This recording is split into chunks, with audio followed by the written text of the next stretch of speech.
Hello, good morning. Good morning, everybody, and thank you for joining us. My name is Catalina, and I'm the director of MakeMake, which is a digital library with books in Spanish, authentically written in Spanish in Latin America, published by Latin American publishers. And we distribute those in a digital platform called MakeMake. So for those of you who doesn't know us, that's what we do. That's what MakeMake is all about. Today we're gonna have an English-only event called Bilingual Storytime at your Biblioteca with librarian Sheridan Cazarez, or Sheridan Cazarez, as I would say it in Spanish, with my Spanish accent. I am from Colombia, so please forgive my mistakes in English. I wanted just very briefly just let you know what MakeMake is about, and especially wanted to say hello to the libraries, the public libraries in the US that already read Latin American books with MakeMake, like Denver Public Library and Queens Public Library and King County and St. Joe County and Austin Public and Los Angeles Public and Fresno and Sacramento and Arapahoe Public Library, Williamsburg Regional Library, and the list goes on and on. San Antonio as well, Berkeley, Oakland, Whittier. Thank you for saying hello, Whittier Public Library in California. All the friends from California and San Jose Public Library as well, Sonoma. I want to say hello and thank you for supporting MakeMake. We work directly with over 95 different publishers, lots of them independent, who publish and print and sell these books in print. And what we do is distribute them in a digital format, specially designed for public libraries with multi-user access. That's unlimited. It's a safe environment, obviously, without advertisement or intruders or weird people. We like books, we like illustrators, we like librarians, and we try to make your life easier. Hence, these live events. Some are with authors, lots of them are in Spanish, but we also have some bilingual or English only. And today is one of those. It's a professional development event. It's a 1-hour thing. And we really appreciate you being here. There'll be time for questions and connecting with Sheridan. So this is what we do at MakeMake. More than 2,600 curated ebooks that you have access to. So that's who we are. And that's the organization that's hosting this. But Sheridan is his own person, and he's an expert at Bilingual Storytime. And before I give the floor to him and introduce him properly, I wanted to say hello to Mirka Aragon, to Kat, to Gisela, hello, to the people at Whittier, to Caitlin from Galesburg Public Library, to Sok Lip from Oklahoma. Hello from Bogota. Caitlin loves to do bilingual story time. And from Austin, Texas, we also have, you can read with MakeMake at Austin. So use it, please. It's there for you. Also, hello to Lisa from Beaumont Public Library, and Jake Key from Chicago, and MX Red from Colorado, and Pat. Pat, I met you at PLA. Pat es colombiana. Un saludo muy especial para ti en Nashville y a todos los bibliotecarios que están en Norteamérica, que hacen su trabajo todos los días atendiendo a la comunidad latina. Un saludo muy especial y esperamos que en todas las esquinas donde nos están escuchando este taller sea de utilidad. It's going to be recorded. It's going to be hosted on our YouTube channel. And For all of you who signed up previously, we're going to send you the presentation. And as you can see, anytime you say hello or you ask questions on the chat, we can hear you, we see you, and that's how you can communicate with Sheridan and ask questions throughout the event or make comments. So hello to all of you guys. Oakland, hello. You also have Makemake. And let's bring Sheridan in. Hola, Sheridan. Hola, hola, buenos días. Hello, everyone. So I'm going to read your profile and leave the space to you. Sheridan Cazarez is librarian in the Exploration and Creativity Department at a public library in California that we love very much. Specializes in bilingualism, early literacy, and culturally competent services.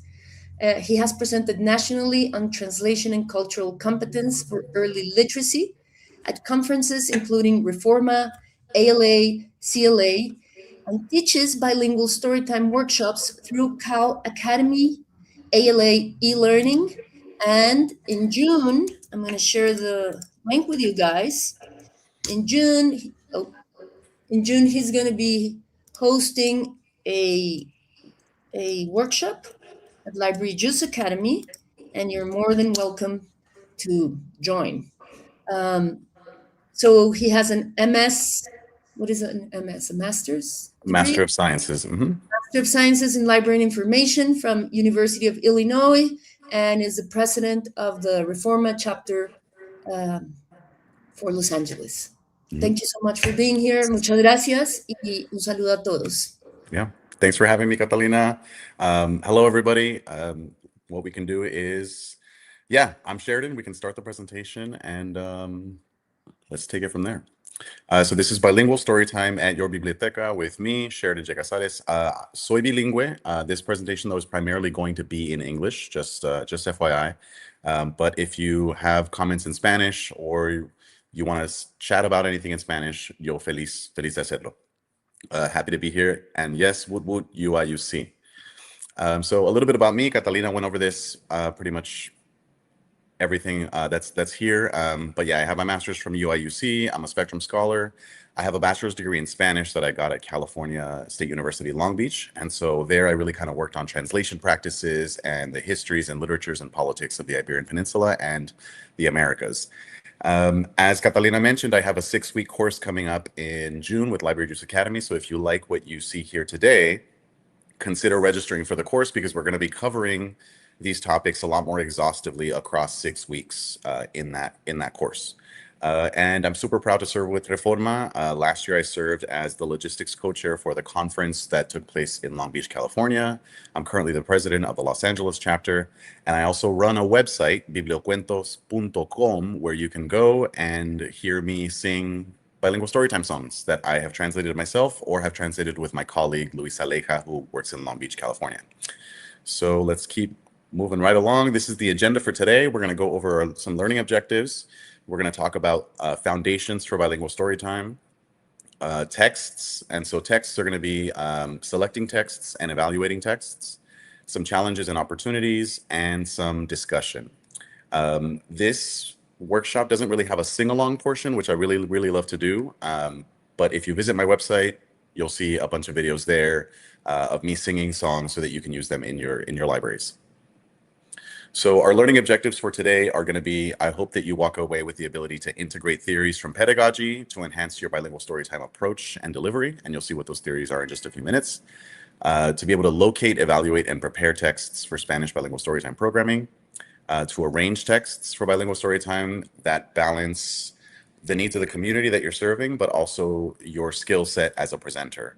We're constantly kind of in the rub in between these two things where, because we're working in 2 languages and 2 cultures, it's a lot more demanding to do bilingual story time. And because of that, we have to take care of ourselves a little bit as well. And then I hope that we can discuss some common challenges and opportunities for bilingual storytime programs.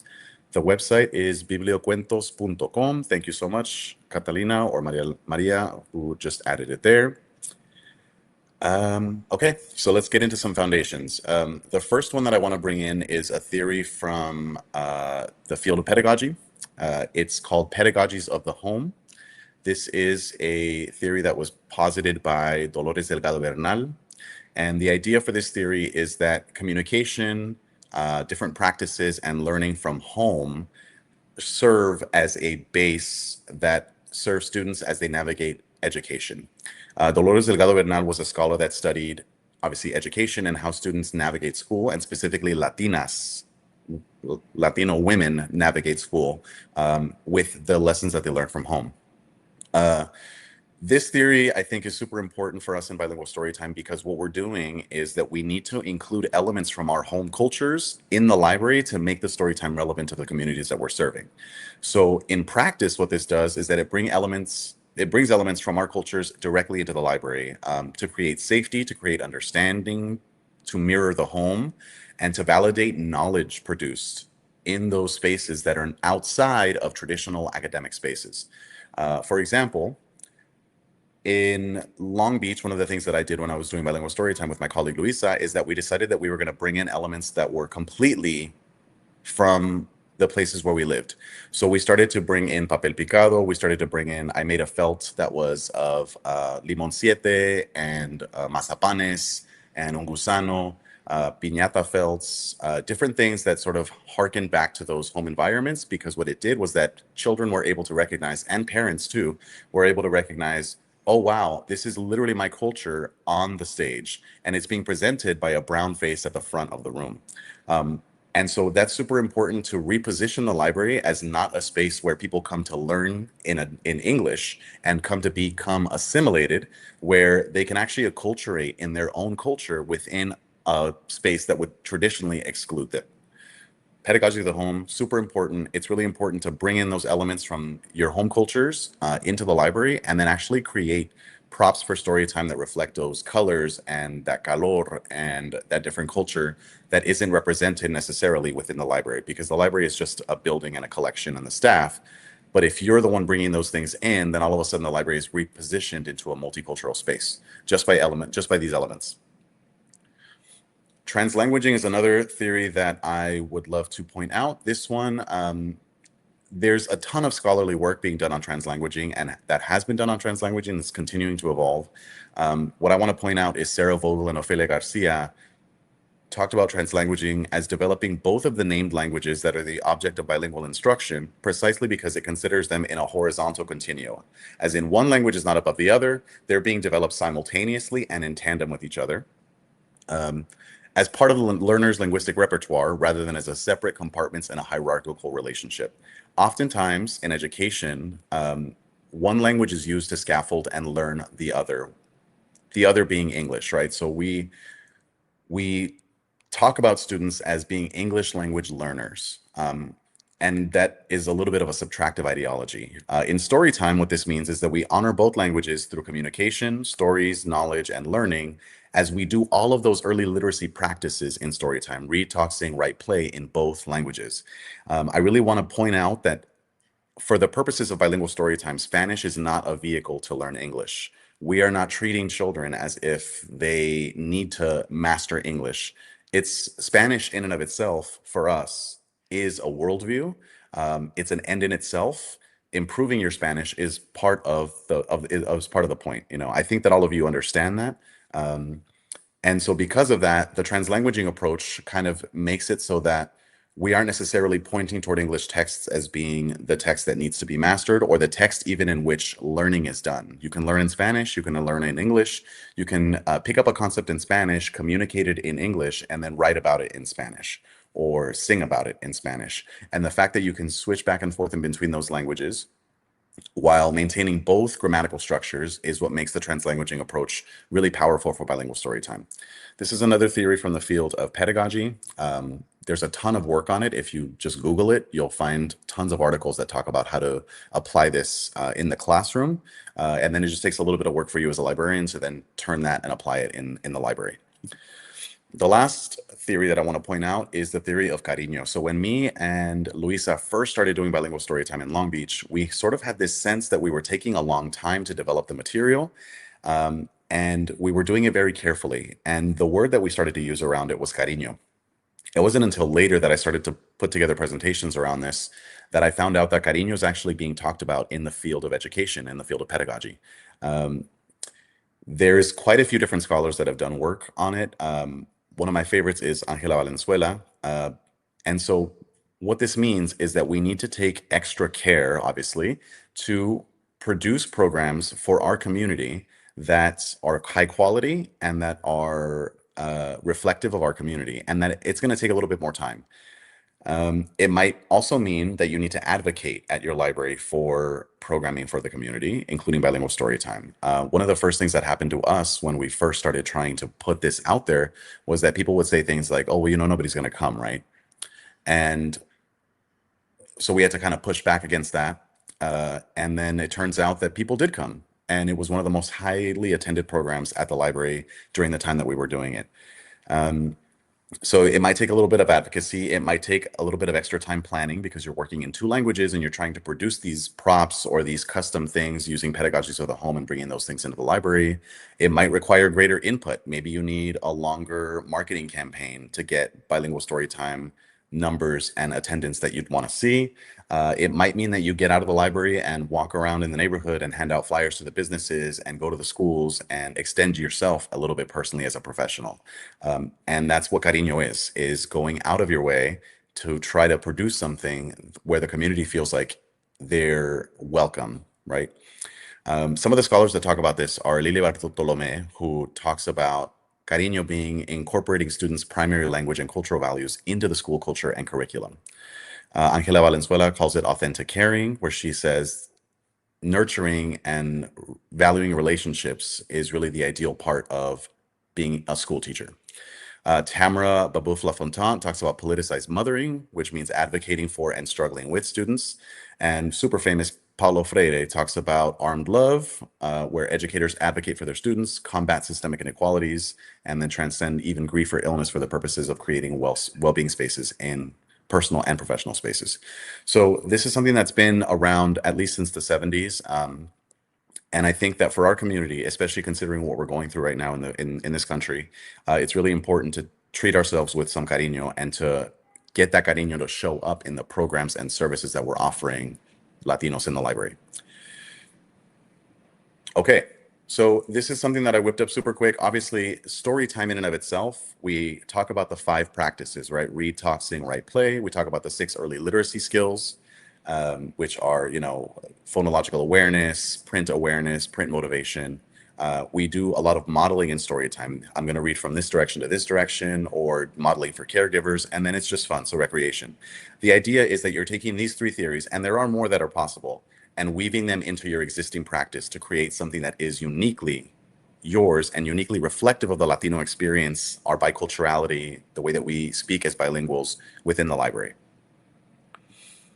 All right, so let's get into some texts.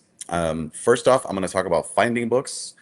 We have 2 big booksellers and distributors in the United States that kind of handle East Coast, West Coast. On the West Coast, we have La Libreria. This is headed by Selene Navarrete and Chiara Arroyo, and it's 1/3 of the group that puts on LA Libros Fest with Los Angeles Public Library and Reforma Los Angeles. Their website is la-libreria.net. They have a great selection of books. They're super cool. I love Selene and Chiara. They're amazing. Visit their website because they have a ton of stuff available, and they're more than willing to work with you to, let's say that you have X number in your budget. They'll put together a packet of books for you that are new and attractive, and they'll ship them to you. Cinco Books is also really great. This is Jenny Lizárraga. She's amazing. She's currently the co-chair of CAIASC, which awards the Pura Belpré Awards, and her website is cincobooks.com. These are some publishers that I really, really like. There's Ecare, which is a Venezuelan publisher that focuses on Venezuelan and Latin American worldview. Combel is great for younger children. They have great picture books and pop-up books, concept books, and then folk and fairy tales. Picarona is another one that's great for picture books and board books. I remember the first time I ever found this puesto at FIL, which is the Feria Internacional del Libro in Guadalajara. I had to go back to another puesto and be like, okay, let me do half of the order that I did with you because I want to go spend some more money over there. And then ever since then, I would basically save a few $1,000s to shop just at Picarona every year. Océano is really, really nice as well. They're a larger publisher with a wide selection, and they put out tons of good translations and graphic novels for all ages, not only younger children, but also even teens and stuff. Tecolote is another good one. This one highlights Mexico, and a lot of their titles present social justice in a really like understandable and digestible way for children. And then Edelvives is super well polished. They put out some gorgeous, gorgeous books, really large format books, but they can be kind of expensive, just FYI. So those are some of my favorite publishers. And then other ways to find books are digital books, for example, with MakeMake. This is a Libby of sorts for children's books in Spanish, focused entirely on Latin American authors and illustrators. They also offer tons of programming, and you know that because you're sitting in one of their programs right now. And then here's a few lists that I think are really nice. Pura Belpre is AUSC and Reforma's yearly awards for books by Latinos written for children and youth. The winners obviously are great picks for your collections at your libraries, but also look at the short lists and long lists because they're pulling books from all over the place to consider them for the awards. Latinx and Kids Lit is another great website. This is a blog that does book reviews, they do lists, and they have a number of different contributors from all over the country that are working on it. Vamos a Leer is another great website that strives to show educators how to teach Latin America through literacy. So if you need coloring pages, if you need stuff like, hey, how do I talk about this particular thing? They might have a lesson plan for you. And maybe you're not going to deliver the entire lesson plan within your bilingual story time, but you can take elements of it and then include them as activities or as extension activities after you're finished. All right, so we've talked about finding books, and now we're going to talk a little bit about how to evaluate books. Let's say that you have a book and you're like, I'm not sure, is this appropriate for story time? We're going to talk about some linguistic dimensions and then also some functional dimensions. The linguistic dimensions are pretty self-explanatory, right? A book can either be monolingual, which is just in one language. It can be bilingual, it has two languages, or it can exhibit what I call borrowing, which is when a text takes an element, a word from the target language. Let's say that in this instance, the target language is Spanish, and it includes it into the source language, which is English, the dominant language, in a grammatically correct way. So for example, a title, what can you do with a paleta? Paleta is exactly where popsicle would be in that sentence. So it makes sense in English. But what it does is that it takes the elements and all of the different sort of connotations of the word that it borrowed to include them within the other language. Obviously, what can you do with a popsicle doesn't have the same pegue, the same hit as paleta. When you think paleta, you think a summer day, you think hanging out with your primos, you think the paletero or paletera. You think all of those different sort of instances. You think of a paleta de pepino or jamaica or arroz. And all of that Latinidad that comes along with that word paleta is sort of co-opted into the title of that book. Another example would be My Papi Has a Motorcycle, a really famous book by Isabel Quintero, where it would be very different to say My Daddy Has a Motorcycle. That's a whole different kind of vibe than My Papi Has a Motorcycle. And so because of that, authors will do borrowing very intentionally, and it's important that we kind of honor that as we read. So ideally, you would do a quick assessment as to how the book treats language so that you can position yourself as a presenter when you read the book. Some functional dimensions that we can talk about are whether the book has didactic dimensions. So is the book presenting basic concepts like colors, numbers, days of the week, seasons? Is it presenting complex concepts?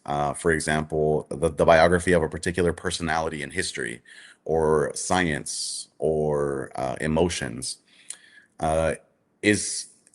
There's also a cultural dimension. Is the book working with acculturation? Is it trying to present Latino culture with respect and empowerment?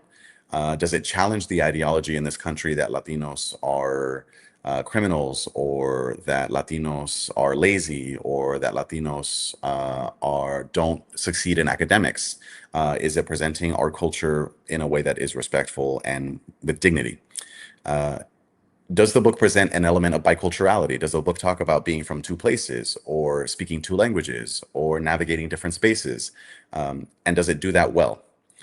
Those cultural dimensions are becoming, I think, increasingly more important, because what we're starting to see is that we're living in a sort of postmodern age in which that idea of one person, one nationality is no longer relevant.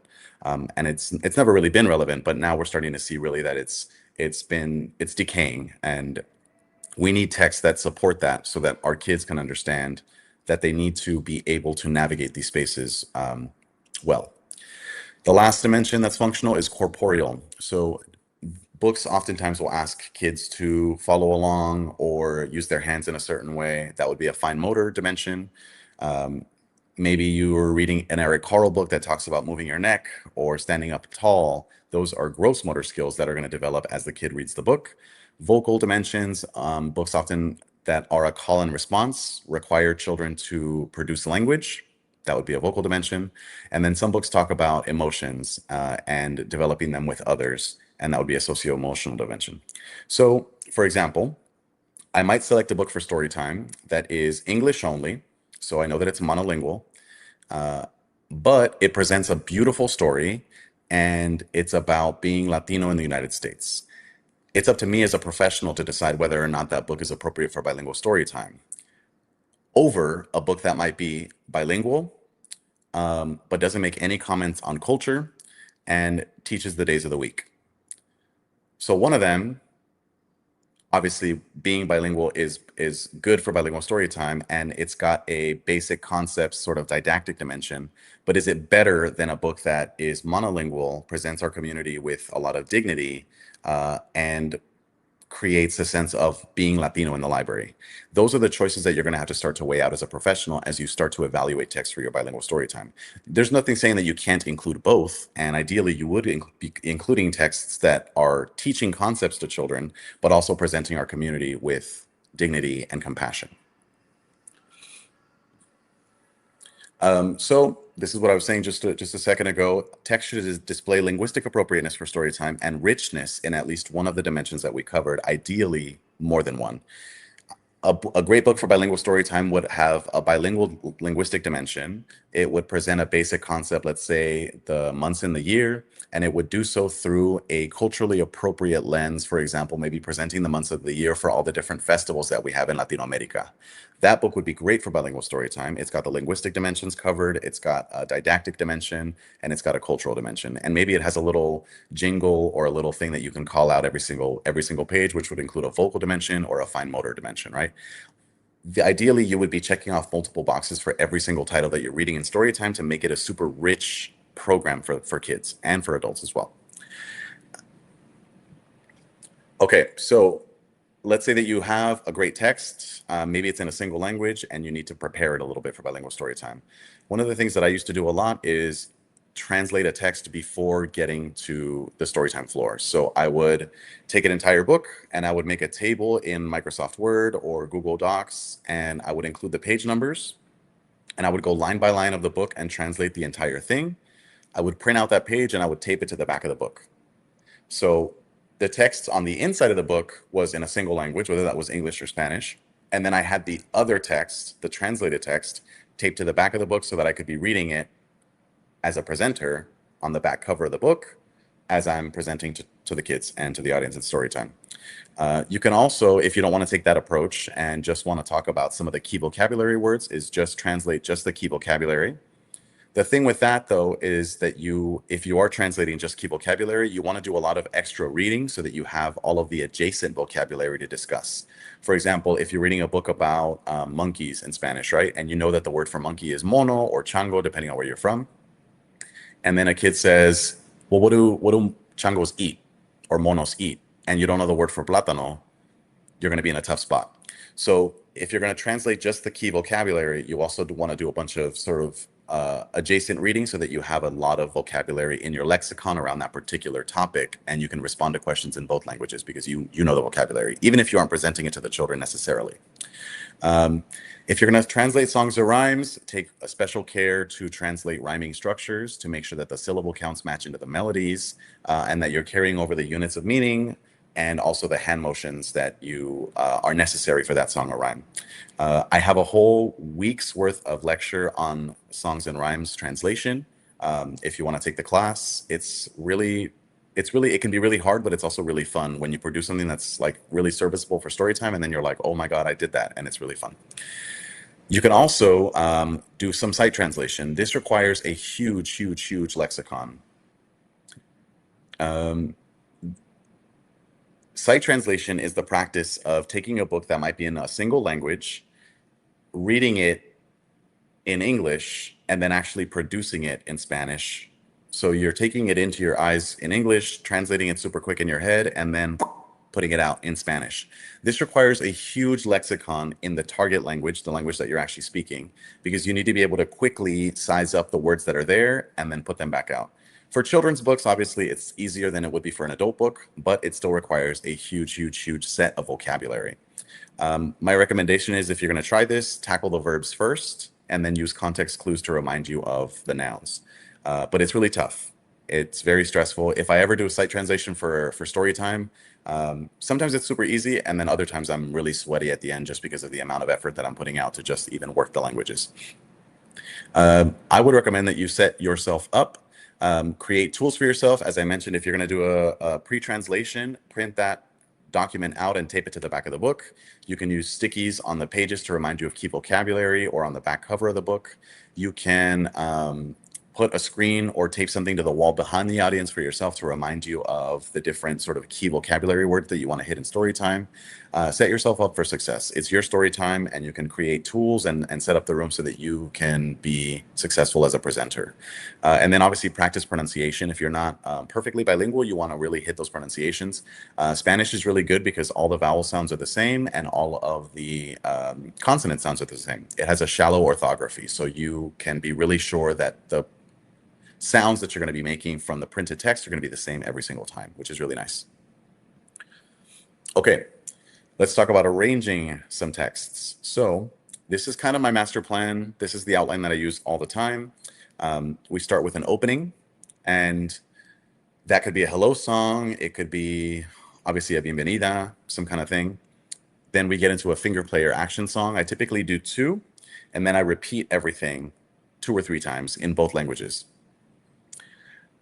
Then I'd read a book, and then we do a cultural activity, which it can be anything really. It can be singing Los Pollitos Dicen. It can be talking about tamales, and everybody practices embarrando la masa. It can be discussing different countries in Latin America where Spanish is spoken, including the US. It can be really anything that you want. I've taught like Tin Marín de dos Pingües, the Ini, Mini, Mini, Mo, but in Spanish that we use in Mexico. I've taught that, and then we play around with it a little bit to select the next book that we want to read. And so it can really be anything. The idea is to take something that is uniquely Latinoamericano or uniquely in Spanish, bring it into story time, and then teach it, and then reflect it. Oftentimes too, I've also asked parents to teach me their favorite nursery rhyme that their mom or their grandmother sung to them, and then we all learn it together, and then that way we're expanding the cancionero that we all have access to in story time. Una adivinanza is perfect. A riddle. So that you can mix and match. You can do it a couple of times, and then we get into another book. After that, I typically do manipulatives. So think storytime scarves or egg shakers, rhythm sticks, wrist ribbons, a parachute. And then I'll do songs with those, 2 or 3 songs, and I repeat each song 2 or 3 times. Then we do another action song, which might be Cabeza, Hombros, Rodillas y Pies, or Esto es Grandote, or Roly Poly, something along those lines. And you do that a couple of times, and then you do your closing song 2 or 3 times. Now, this is a lot of stuff, right? If you think there's 8 different items in this list and you're repeating everything 2 or 3 times in 2 languages, really what it is like 46 items, which is it's a lot of stuff. So I would recommend that you learn everything super well so that you can present things without too much delay or too much pausa in between the transitions for the items. Ideally, you would be presenting texts 2 or 3 times, except for the books, so that people can learn them and participate. Plus, repetition at this age for the groups that we're serving, 0 to 5, is developmentally appropriate because children learn through repetition at these early stages, right? So that's kind of my outline. Let's discuss some challenges and opportunities. So when I first started, I was really kind of in the same boat as most librarians in that I wanted to do storytime themes. The thing with themes for bilingual storytime, though, is that it's super challenging to find material in both languages for a specific theme. There are some stuff where you're going to find a ton of things, right? Dinosaurs, dinosaurios is going to be big. La comida, foods, or, días festivos. There's a ton of stuff out there. But if you're going to do a more sort of obscure theme, it's really tough to find enough material in both languages to cover those themes. You might find a book, but then there's no songs about caterpillars, right? Some themes, like community helpers or holidays, don't necessarily always land with Spanish speakers because maybe, you're talking about Cinco de Mayo, but your community is Nicaragüense, and Cinco de Mayo doesn't really resonate with them the same way as it would with Mexicanos. Themes can also both hinder and help repetition for younger children. So you might repeat the same vocabulary in a story time about osos over and over again. And so that would help them learn that vocabulary. But if you switch it all up the next week for a different theme, then you're not necessarily reinforcing vocabulary across multiple storytime programs. You might also be changing the songs and rhymes often enough to where children don't really master them, in which case they really only know your hello song, but every single week it's a whole new set of songs, and they're just kind of struggling to keep up with the songs that you've selected for that week. And so we're going to talk about sort of how to stem that a little bit in a sec. You're also working with twice the text. This is another challenge because, as we mentioned before, if you have 8 items and you're repeating everything twice in 2 languages, then really every single item becomes 4 items, and all of a sudden you have this story time that's super long, and it's really tough to keep up there. If you're translating every book, every song, and every utterance, like, you might say, okay, everybody, it's time to sit down, we're going to read a book. Okay, chicos, chicas, chiques, es tiempo de sentarnos porque vamos a leer un libro. You're doing everything in 2 languages, it just gets longer. And so by planning an average length program, you suddenly have a program that is super, super long. That can really push attention span beyond what's developmentally appropriate. The only thing is that also people who start to come to your story time start to expect it, and so they kind of start to develop that endurance. And then you start to develop the endurance as well as a presenter to present a little bit of a longer program. Code switching is also another one of our challenges. Depending on your degree of bilingualism, it can be really tough to conduct a bilingual story time because what it means is that you're pushing yourself as a presenter to be more bilingual than ever. So you have to really prepare. You have to research key vocabulary. You have to think about verb tenses, how you're going to be translating. You have to get comfortable speaking in one language mientras estás pensando en el otro to be able to then produce the second iteration, right? The translation of what you're going to be interpreting. I typically try to practice code switching even outside of story time. So in daily life, as I'm doing things, going to run errands or seeing a billboard or something on the street, I think about how would I say that in Spanish, and then I translate it in my head just to keep the muscles working. You also, one of the things that I'll do also in daily life is I'll say something in English, and then I will literally translate it into Spanish and interpret it so that I just can get used to repeating myself in English or in Spanish after saying something. Also, one of the things that you would want to practice is think about yourself as a presenter and which language you're stronger in. So when I first started Bilingual Storytime, I knew that my vocabulary and lexicon in English was much greater because I grew up in the United States. So anything that I could produce in Spanish verbally, I could definitely translate it into English and produce something in English that was fidedigno to what I was saying in Spanish. So I would, when I first started, I would speak in Spanish first because I knew that anything I could say in Spanish, I could easily translate to English. As I got more practice, that started to switch. And I started to say English first to really work the muscles for Spanish interpretation and give myself a challenge. And now I'm pretty much like ambidextrous. I can probably translate pretty well in between both and switch back and forth in between both as I see fit.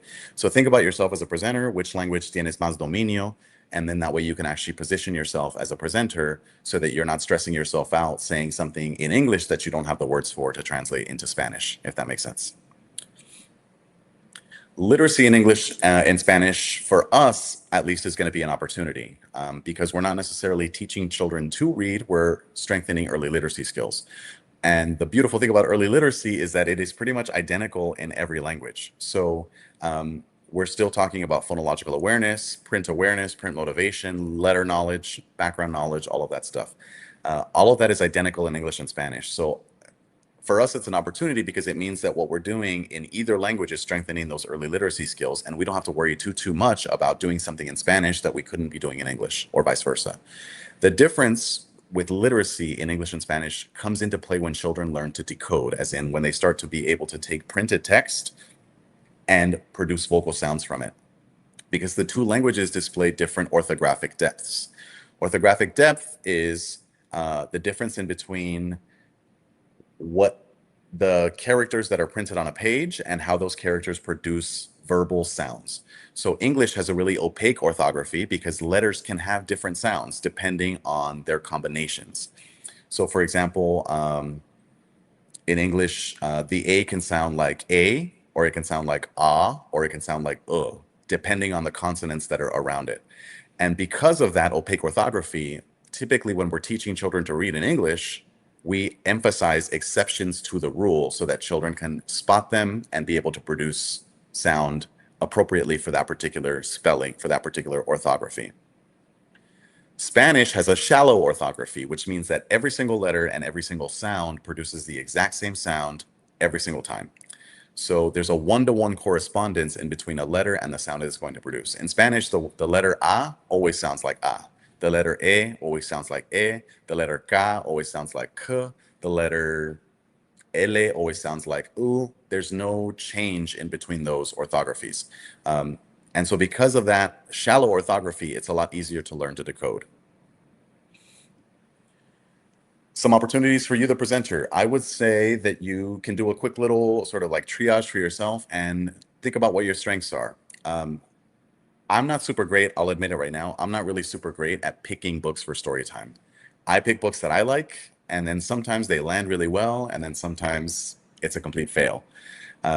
So think about whether you're good at selecting texts, if you're good at dialogic reading, right? If you're the type of presenter that can have a book in their hand and be asking really relevant questions and involving the children in the reading, that could be a strength of yours. I'm really good with performance, singing, improv, theatricality, public speaking. All of that stuff comes really naturally to me. So that's really where my strength lies, is being a personality at the front of the room that's fun and engaging. Is your strength more of an interpersonal thing? Are you really good at engaging families and children after story time? Hosting a program, getting everybody involved, saludando a todo mundo, making everybody feel like they're part of it. If that's a strength of yours, lean on it a little bit. Or maybe you have linguistic strengths. You have a really strong mastery of Spanish or a mastery of English, or you're really good at translation and interpretation. I would say that my two strengths are performance and linguistics. Those two for me come really, really well, and they allow me to produce a program that's really high quality. But it's really nice to have a partner who's good at hosting a program, bienveniendo, saying everybody bienvenidos, what's your name, oh my God, what's your kid's name? Wow, how was the baseball game that you had last week, if they're doing conversations. And if you partner up with somebody who has strengths that you don't have, then all of a sudden you're presenting something that's really, really beautiful. Think about how you can improve your weaknesses to deliver a consistent quality program, not only across a single program, but across a run of storytime programs. Ideally, you would be presenting a bilingual storytime program that is really high quality across a series, right? If you have, let's say, you're doing bilingual storytime in the months of April and May in 2026, and there's 8 programs scheduled for those 2 months, you're not only doing a really great program the first storytime, you have 8 really, really great programs, because consistency and quality is what keeps people coming back to the library. That being said, quality and consistency are achieved through mastery. So you really need to rehearse the texts. You need to sing the songs and rhymes over and over again in the staff room, in the break room, at home, to really develop them and understand how to deliver them really, really well. Because it's really evident when somebody hasn't mastered the text and they're at the front of the room kind of going in their brain over and over again what they're going to say next, but instead of actually engaging the audience, they're kind of in their head trying to figure out how to say the next thing, right? You need to be comfortable with unanticipated events. Sometimes a kid is going to come up and ask a question or take something off the story, the felt board, grab the book that you were going to read next, and you just have to roll with it, right? You can make a comment, you can crack a joke, you can talk to a parent, and it's all fine. And then also you want to get comfortable with sort of basic showmanship and theatrical sort of elements for story time. Being able to project your voice, sitting, standing, and speaking appropriately. Obviously, you don't want to be like holding the book and then facing in this direction because the audience isn't going to be able to hear you, right? You want to hold the book out. You want to speak to the audience. You want to allow the kids to be able to see the mouth shapes that you're making as you produce language, because those are the shapes that they're going to need to make with their mouths as they produce language. Okay, I think that's pretty much what I have for everybody today. Let's get into some questions from the audience. There are questions. There are quite a few. So I'm going to start with the ones we have.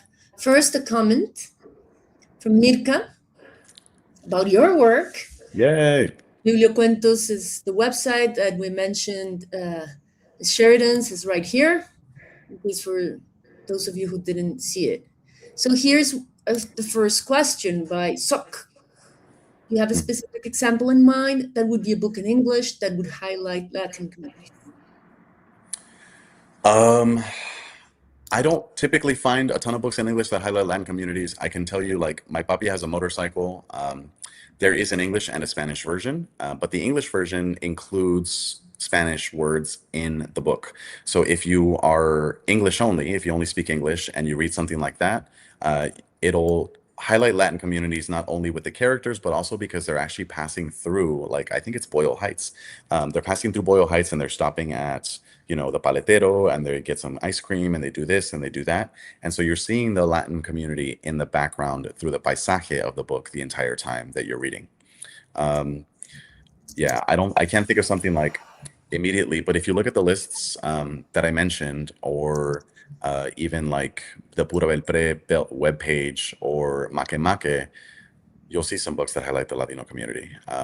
They're all over the place. Many of them are bilingual or in Spanish, because bilingual publication is starting to ramp up, and also Spanish publication is starting to make further inroads into the United States. But there's tons out there. Yeah, actually, I was gonna show this couple publishers that they publish in English and sometimes bilingual and sometimes Spanish only. One of them I'm showing from MakeMake. It's the digital platform that we have, but the books exist in print as well. So one is Lee and Low. They have great books, American publishers. And another favorite is Arte Público Press. They have some beautiful poetry, for instance, that I particularly like. So those two I could think off the top of my head. Here. Oh, Lucy, you mentioned the class that you give I think about the songs. So Yeah. she asked this. Yeah. So in a lot of instances, I'll do like 10 songs for bilingual story time. And so the entire webinar is basically just singing those 10 songs and teaching you how to adapt them for children, either babies, toddlers, or preschoolers. If you're in California, you can log into Call Academy, and one of the webinars is loaded there. It's recorded. You can also look at Seguimos Creando Enlaces. Their YouTube page has a link to one of the webinars that I did for them that was in that style. But if you wanted to take the Library Juice Academy class, that one is actually asynchronous. So you would register on the website, and then every single week I put out a new video lecture, and there's a new activity as part of the assignment that goes with the course to strengthen a particular area of bilingual story time, whether that's texts, translation, presentation, promotion, designing the story time. Each week is its own sort of like module for the putting together of a bilingual story time. Yeah. Well, we will add those links so we will send an email after this presentation is over to all of you guys who pre-registered with the presentation and some of the links and references that Sheridan made throughout the presentation. Yeah. Here, when you were describing all the points that you cover in a program, Pat mentioned adivinanzas, which I think, do you use them besides songs? Yeah, sometimes there would be sometimes I would come up with them just myself. Like, can you think of something that's envuelto en una hoja de, ol elote, and then the kids would throw out different things or whatever. A specific riddle too sometimes, but an adivinanza is a great cultural element because it also, aside from the fact that it gets the kids' minds working to try to identify what it is that you're talking about in the riddle, it kind of brings in this other way of thinking about things that is uniquely Latin American. So that could be accomplished with an adivinanza. It can also be accomplished with dichos. Dichos are super powerful for us. And so if you're bringing in dichos into story time, you're teaching children to think of the world in a way that's a little bit more poetic than I think we do in English. I'll just say that. Here, JT is asking about, I guess, the criteria of when you use both languages or switch or not. So my approach is to try to present everything 100% bilingual. And so I'm constantly code switching and presenting all of the texts in both languages throughout the course of the Storytime program. That's just my approach because many of the people that are coming to my story times want their children to learn Spanish or maintain their Spanish. And so for me, I don't want to present a text and then a song just in English without the Spanish accompaniment of it, because then for me, that's going to defeat the goal of the community, which is to maintain the Spanish in the home and for their children to be learning Spanish in a setting that isn't necessarily just the home. One of the things that I learned when I was doing my bachelor's degree is that there is this huge degree of language loss for communities that come to the United States. So if you are the generation that migrates over, you retain the language of your home at 100% rate. Their children, first generation in the United States, there is a 30% or so language loss. And then in the second generation after that, so the children of the people who migrated, there's an 87% language loss from the language of the home country, which is, to me, catastrophic. We have tons of kids out here, I'm sure you know, that can't communicate with their abuelos or with their abuelas because of that language loss. And so those are the people that are actually coming to my story time as children. The people that are coming to my story time, the caregivers are the same generation as me. We're the children of the people who migrated, but their children are experiencing that 87% catastrophic language loss. And because of that, I really try to be mindful about presenting everything in two languages so that children are crossing back and forth in between the two languages and working those muscles so that to prevent that 87%. I don't know how I don't have any data as to like how effective I'm being, other than the fact that it's all anecdotal, right? Parents will come back and they say, hey, you taught that song last week. He's been singing it in Spanish around the house all week since you've taught it. And I'm like, okay, cool. So that's what we're doing. That's kind of the project, is to try to present Spanish as much as possible so that the next generation doesn't lose the language at such a high rate. Here's another excellent question in the same vein. Summer Reading says, our bilingual story times seem to attract monolingual English speakers. Should I still present 50-50 English-Spanish story time even though they don't understand Spanish? I think that oftentimes with bilingual storytime or programs like these, we try to we as presenters and facilitators and professionals get a little bit scared and think about should I do this? Should I do that? I think the better question is, can you do it? Like, can you present a 50-50 storytime program and the audience is still engaged? If you do that and you see that they kind of check out during the Spanish portion, then maybe you need to change your approach. But really what it is, it's surveying and assessing who's in the room and how they're reacting to the program that you're delivering. If you present that 50-50 and you see that they check out during the Spanish, then the next step would be to modify your approach. Or you can also just say, hey, everybody here speaks English. Does anybody speak Spanish? No hands raised. Okay, then what I'm going to do today is I'm going to do a story time in English. And what I'm going to do is I'm going to sprinkle Spanish in either in a particular song or throughout a particular book to strengthen vocabulary. And then what we're going to do is we're going to reinforce that vocabulary across the story time. Before I started doing bilingual story time, I did something called the Spanish Reading Circle, because I worked at a library that was in a part of town that was predominantly white and English speaking. So they didn't come in with Spanish into the room. So what I would do is every single week I would have a vocabulary set, and it would be around a specific theme, whether that was colors or animals or days of the week or months or foods. And then I would do different activities, either reading or singing or like coloring pages that all reinforce that particular vocabulary set. And then the following week, we would do a quick review of that vocabulary set through one little activity, and then we would introduce the next vocabulary set. And the idea was to increase the vocabulary of the kids in Spanish that were coming to Storytime. Even if I knew that they weren't necessarily speaking Spanish in the home, they were walking away with a little Spanish every single session. There are here a couple more comments in that regard about switching back and forth or using both languages. But I wanted, because I'm sure maybe some of you aren't able to stay beyond noon, our noon at least. So I wanted to jump.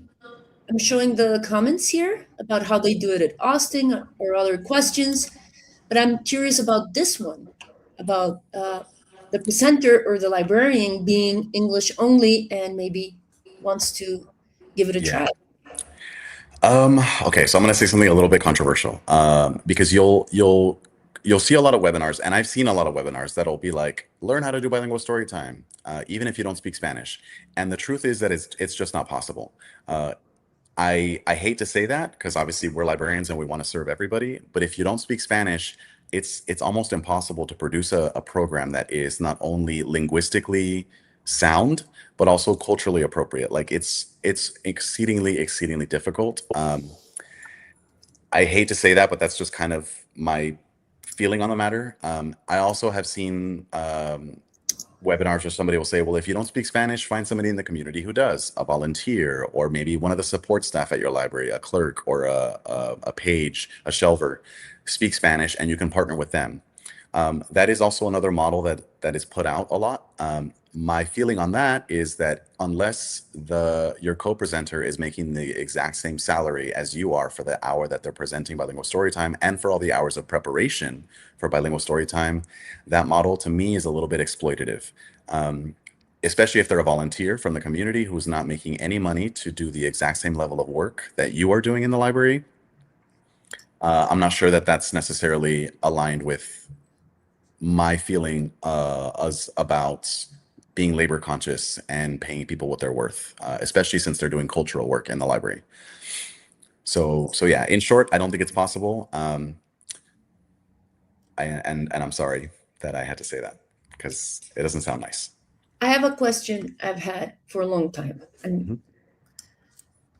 this is a sample of a book without language, without written words, of which there are many, especially in the comics genre, where sequences of images tell a story. Is this a type of book that would be helpful in order to have, do you think, could that work in order to work with kids that maybe speak only one language and you speak another? Like through Yeah. art and images? Yeah. Because really, like a book like that, you would present the images and then you would make comments on the images yourself as a presenter, as a reader, right? You're going to talk about what the cacahuate is doing. How do we say cacahuate in English? Oh, peanut, right? And so you're kind of like doing that with the book as a scaffolding element for yourself to be producing multiple languages. The thing about that as well, which is really nice, it's really nice for us in bilingual storytime that we're presenting picture books because you can always use the illustrations to scaffold understanding in between the audience and yourself, or people who are only managing one language in the story time. Okay. I have more. There's a ton of questions, which is great. And thank you, everybody, for your participation and questions. Let me, before you leave, if you need to leave, we're going to add here on the comment section the link to Sheridan's workshop at Library Juice Academy. It's a longer workshop. If you need to leave, just so you know that Sheridan's expertise is going to be shared in a more in-depth webinar that is paid, but that's the link. So now to the question. Okay. Marina says, I currently host 2 bilingual story times. The parents who attended here are very open-minded and eager to learn a new language. Suggestions. Yeah. I really love to find books that have a more in-depth and rich vocabulary. For example, there's a book called Verde. I'm blanking on the author. But what the book is basically different kinds of green. And so every single page presents a different word for green. So there's a word for esmeralda, there's a word for chartreuse, right? And so you're taking green, which is it's a concept that children are managing in this particular age group. And then you're expanding the vocabulary around green so that they have different words for green. The book is in English, but it's also in Spanish. And so if you take a book like that, which I love books like that, because what it does is instead of taking a single concept and a single worldview, it expands it and it fractures it so that kids have access to different lexicons around one concept. And it makes it so that they can think more profoundly about life. Obviously, green is one thing, right? Like nobody's thinking about green in all its shades. But if you have multiple words for a single concept, then you can manage sort of those nuances and those matices a lot better.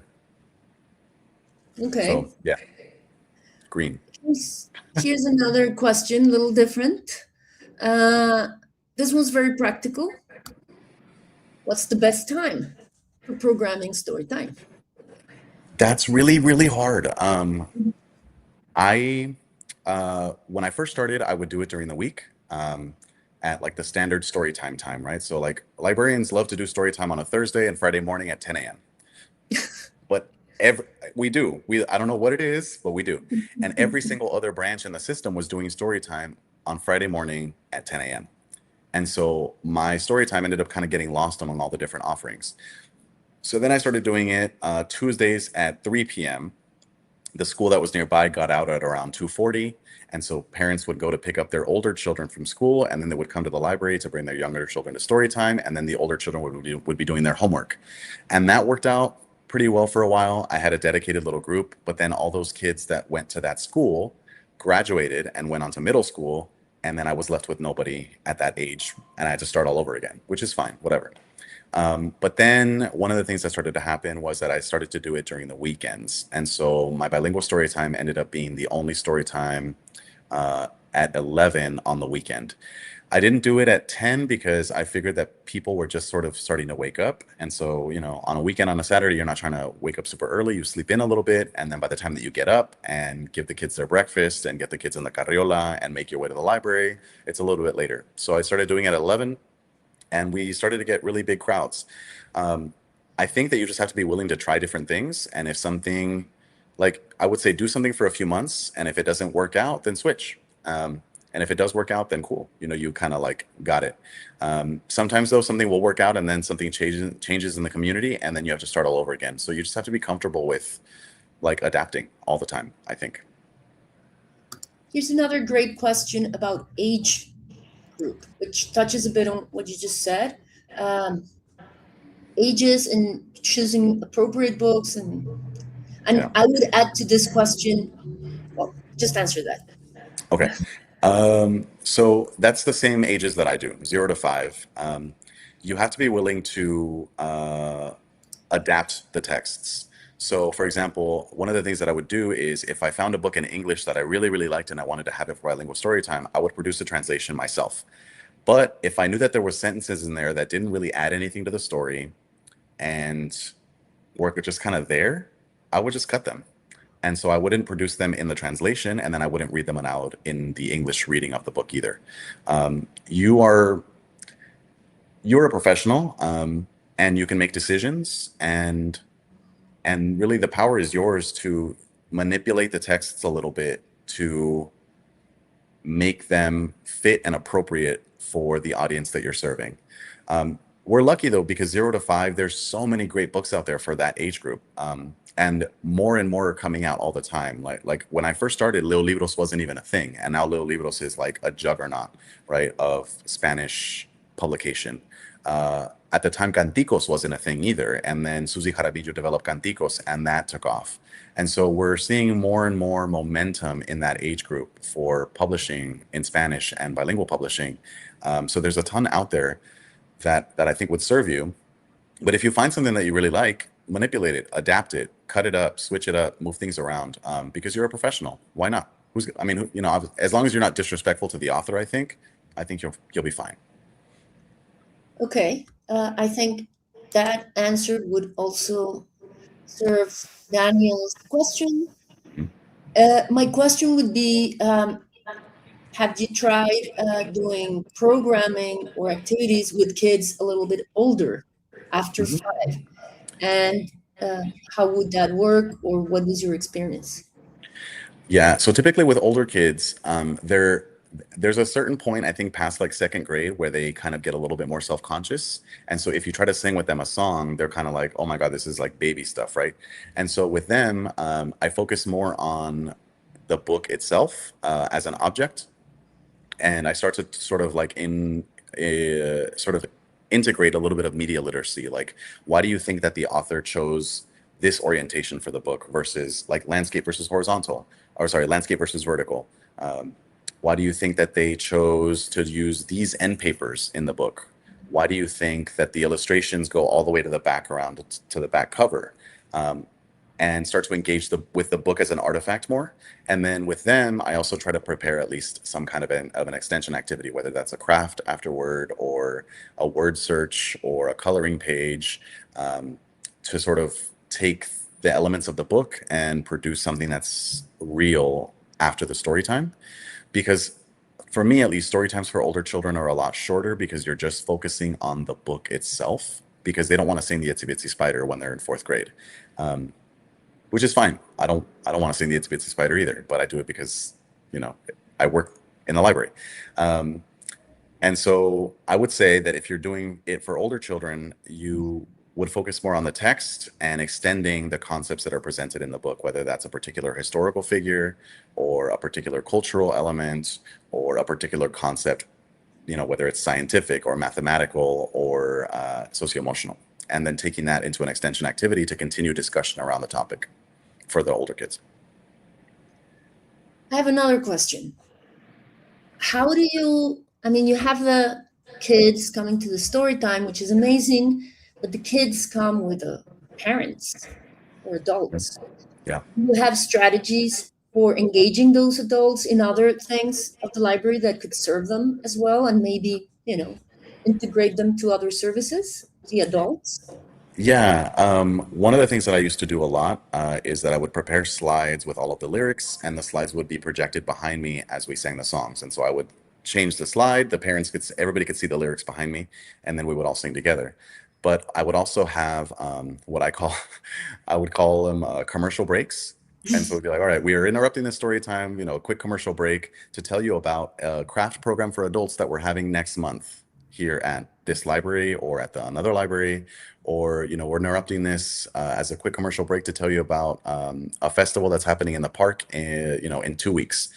And so little by little through that, I would start to develop awareness of the parents that there was something in the library for them too.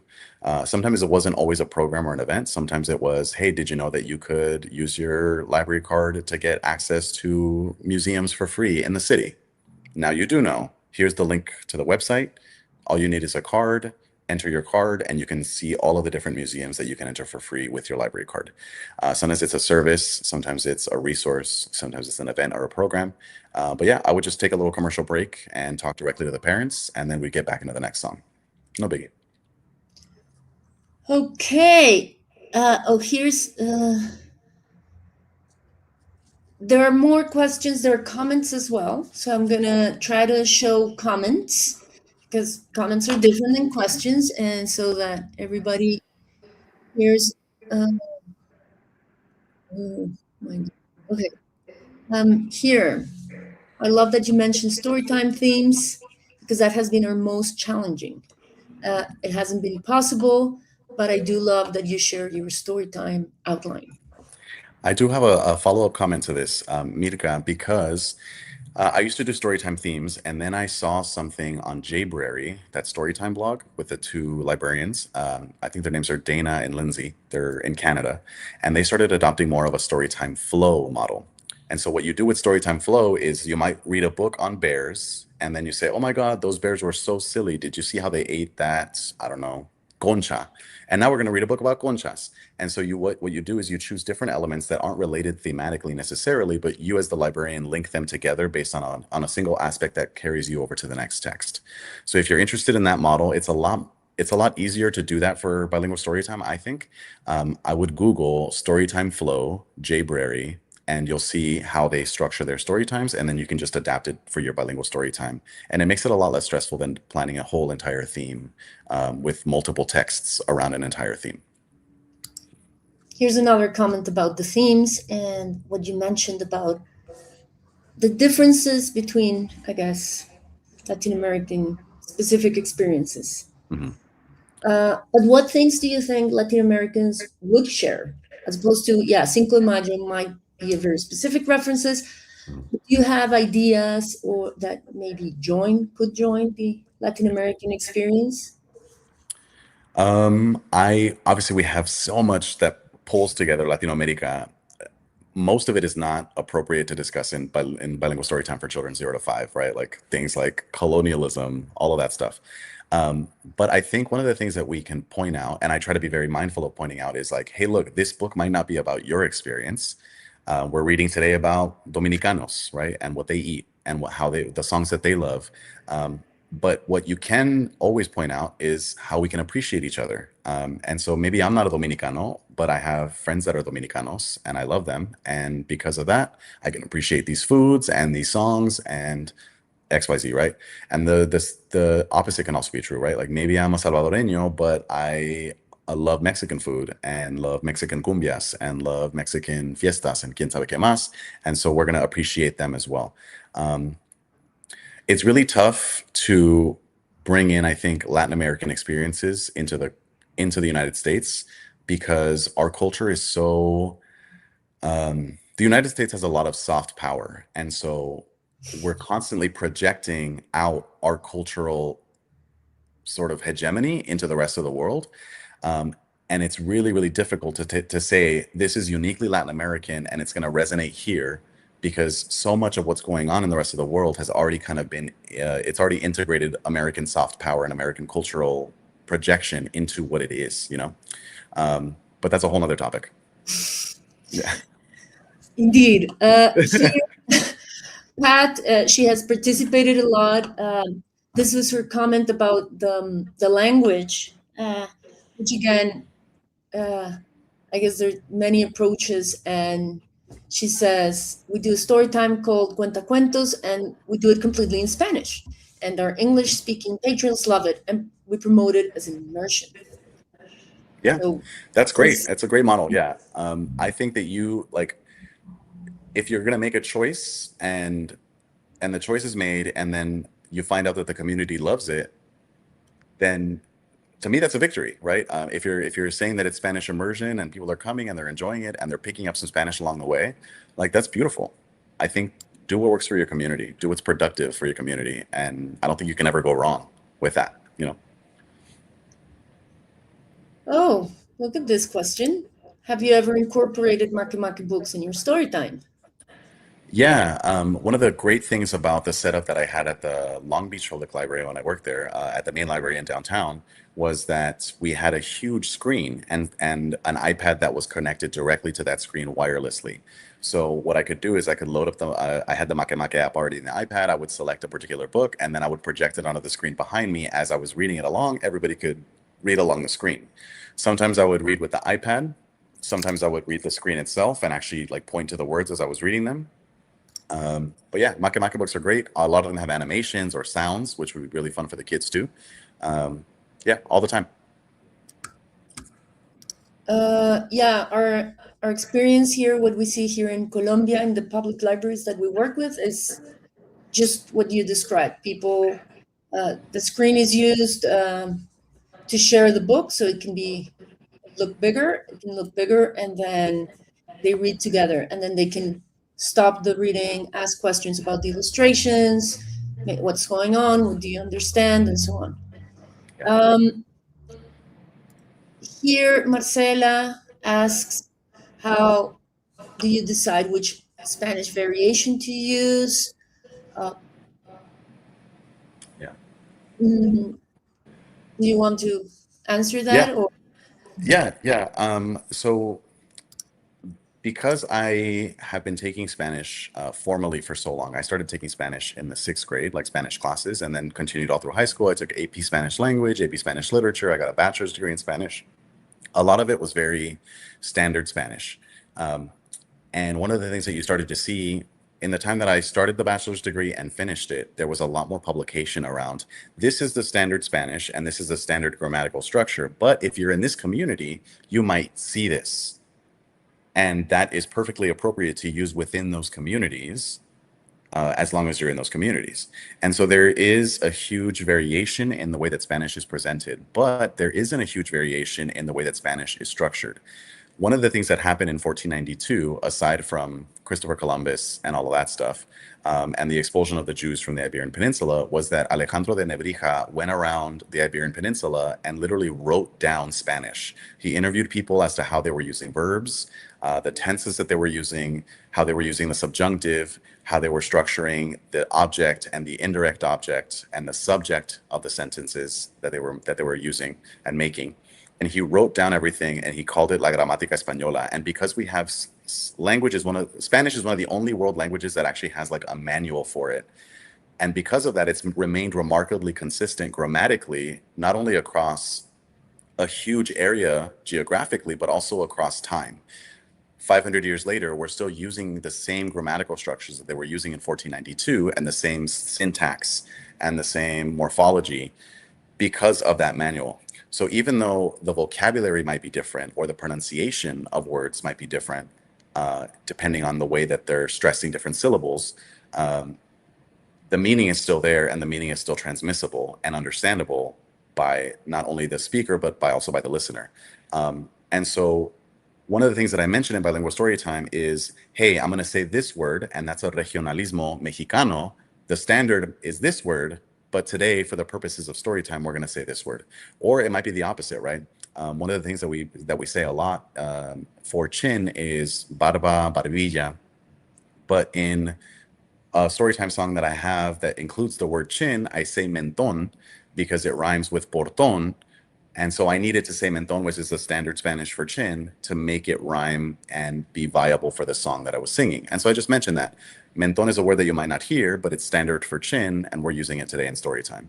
And you just communicate about it. And I think most people are fine with that. Yeah, I find that what sprinkles the spice into Spanish is the fact that we come from so many countries and there are differences in simple words, just how you the word for popcorn, of which there are many. Yeah. And that's just what gives it makes it fun and different. And I'm sure if you've traveled to India and hear people from India speak English, you find it endearing and so much fun to hear the way they speak English. So for us, at least between Latinoamericanos, it's always great fun to, exchange the different words that we use to point or to name the same thing. So I'm going to be sharing here some comments that have little hands and applauses. And you wanted to share a survey? Yes. I put the link in the private chat. If you would share it in the public.